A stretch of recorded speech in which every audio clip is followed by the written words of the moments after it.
Lode miznúce bez stopy. Lietadlá, ktoré sa nikdy nevrátili. Posádky, o ktorých už nikto nikdy nepočul. Bermudský trojuholník je miesto, kde sa realita prelína s legendami a kde sa aj skúsení piloti či kapitáni stali súčasťou nevysvetliteľného. Hovorí sa o obrovských vlnách, o magnetických anomáliách, o mimozemšťanoch aj o vojenských experimentoch, ktoré nikdy nemali uzrieť svetlo sveta.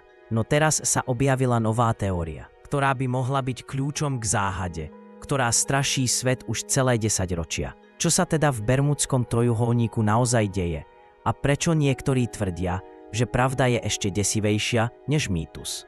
Bermudský trojuholník, oblasť medzi Floridou, Portorikom a Bermudami, je na mape len obyčajná časť Atlantiku. No už celé 10 ročia nesie prívlastok Diablov trojuholník. Prečo? Lebo práve tu sa odohrali zmiznutia, ktoré nikto nedokázal vysvetliť.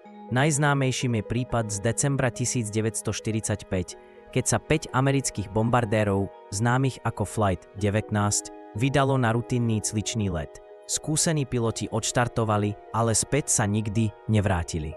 Rádiové spojenie hlásilo zmätok, prístroje zlyhávali a navigácia nedávala zmysel. Záchranné lietadlo, ktoré ich malo nájsť, zmizlo takisto a na mori nezostala ani olejová škvrna, ani trosky. Tento incident šokoval verejnosť a médiá ho okamžite premenili na senzáciu. Zrazu sa o Bermudskom trojuholníku hovorilo ako o mieste, kde zákony fyziky prestávajú platiť. Od tohto momentu sa začala rodiť legenda, ktorá dodnes priťahuje pozornosť vedcov, dobrodruhov aj milovníkov záhad. A čo je na tom najdesivejšie? Flight 19 bol iba prvým z mnohých prípadov, ktoré nasledovali. A tak to bolo. Po Flight 19 sa začali hromadiť ďalšie tragédie, ktoré posilnili legendu Bermudského trojuholníka.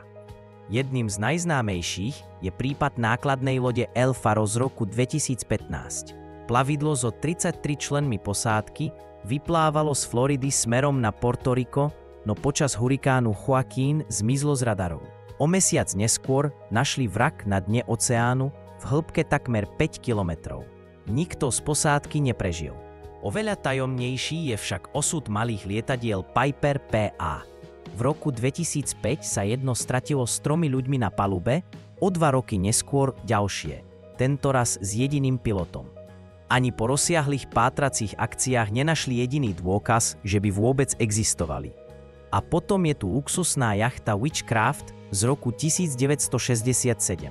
Jej majiteľ zavolal pobrežnú stráž s tým, že sa zrazil s neznámym objektom pri pobreží Miami a potrebuje odtiahnutie. Hliadka dorazila o 20 minút, ale jachta aj s pasažiermi boli preč.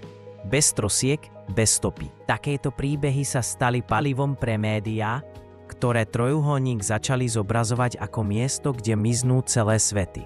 Ale aká je skutočná príčina? To už znie ešte tajomnejšie. Keď miznú lode a lietadlá bez jedinej stopy, je prirodzené, že fantázia ľudí začala pracovať naplno.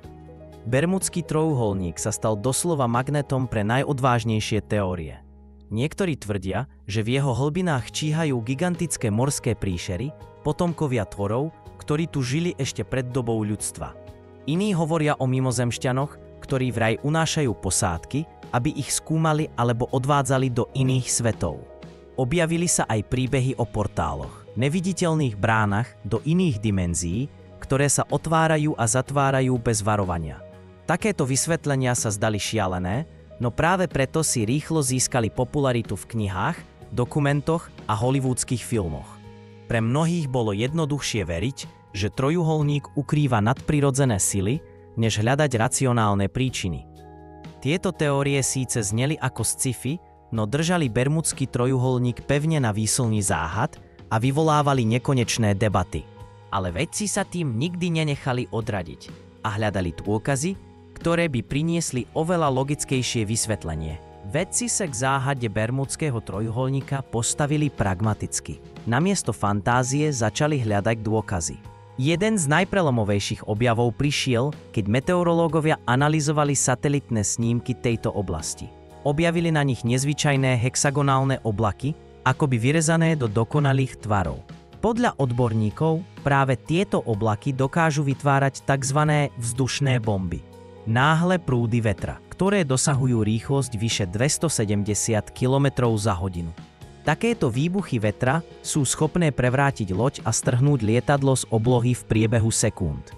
Navyše môžu vytvárať obrovské vlny vysoké viac než 15 metrov, ktoré by nedokázala prežiť ani najmodernejšia konštrukcia. Iní vedci poukázali na to, že Bermúdsky trojuholník leží na mieste, kde sa stretávajú silné prúdy, čo spôsobuje prudké zmeny počasia a zhoršuje navigáciu. Tieto vysvetlenia znejú logicky a odhaľujú, že záhada môže mať pôvod v prírodných silách, nie v sci-fi príbehoch. Ale ak by to bolo také jednoduché, legenda by dávno stratila svoju silu. Bermúdsky trojuholník nie je len o legendách, je to oblasť, kde príroda hrá podľa vlastných pravidiel. Silný Gulf Stream prúdiaci z Mexického zálivu vytvára obrovské prúdy, ktoré dokážu rýchlo odniesť trosky lodí či lietadiel ďaleko od miesta nehody. Preto sa často stáva, že záchranné tímy nedokážu nájsť ani najmenšiu stopu. Okrem toho je táto časť Atlantiku známa extrémne rýchlymi zmenami počasia. Búrky vznikajú doslova v priebehu minút. A to aj vtedy, keď je obloha úplne čistá. Ďalším faktorom je samotné dno oceánu. Trojuholník pokrývajú stovky podmorských jaskýň a prudké zrázy, ktoré sa spúšťajú do hĺbok cez 7000 metrov. Každý vrak, ktorý sa dostane do týchto pascí, je prakticky nedostupný pre modernú techniku. Niektorí odborníci dokonca tvrdia, že v tejto oblasti sa vyskytujú magnetické anomálie, ktoré môžu rušiť kompasy a navigačné systémy. Keď sa tieto extrémy skombinujú, Bermúdsky trojuholník sa mení na smrteľnú pascu aj pre skúsených kapitánov a pilotov.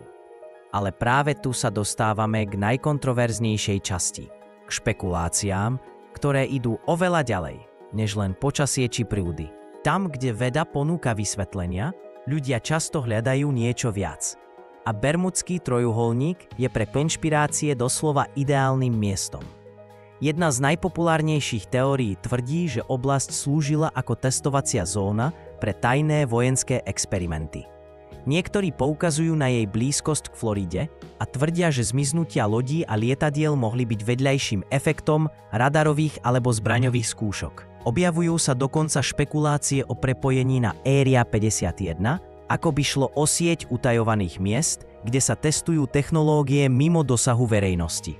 Iní zas veria, že na dne oceánu sa nachádzajú pozostatky stratenej civilizácie, napríklad Atlantídy, a že jej energia ruší všetko v okolí.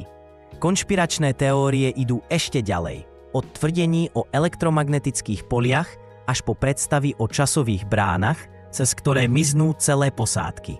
Tieto príbehy sú fascinujúce a udržujú Bermúdsky trojuholník v centre pozornosti, no zároveň rozdeľujú verejnosť na tých, ktorí chcú veriť v záhady a tých, ktorí sa držia faktov.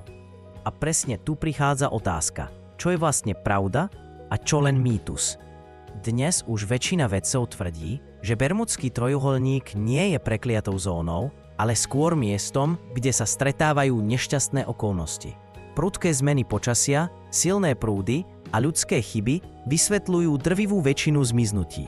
Moderné technológie ako satelitné sledovanie či presná navigácia ukázali, že počet nehôd v tejto oblasti nie je vyšší než v iných frekventovaných častiach oceánu. A predsa, niektoré prípady zostávajú úplne bez odpovede.